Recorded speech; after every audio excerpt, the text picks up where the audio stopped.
Bharatiya Janata party तरफ आम CO को दफ्तर में आज गोटे अभियोग आणिक आसलु जे चलित जो नुआपड़ा निर्वाचन रे कांग्रेस प्रार्थी जो घासीराम माझी तांको विरुद्ध में दुईटी संगीन दफा 2024 मसीह से तांकर आफिडेविट देते 2024 सत्यपाठ एवं 2025 रे जो बाई इलेक्शन होची जो थे कि से पुनर्बार प्रार्थी असंती से जो आफिडेविट देछंती से 2024 जो सत्यपाठ तार दुईटी केस बाबद रे तांकर कौन उल्लेख नहीं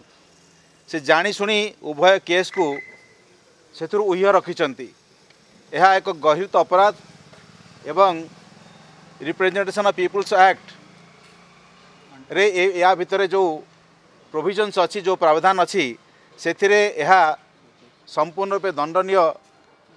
अट अपराध एवं यही अपराध रे निश्चित भाव में से दोषी एवं आमे आज तांका पाखरे आज सीओ को आमे एक दाबी रखिलु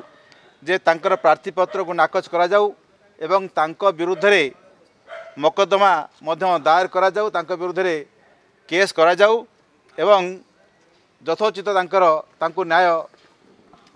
व्यवस्था रे तांका विरुद्ध रे दंड विधान करा जाऊ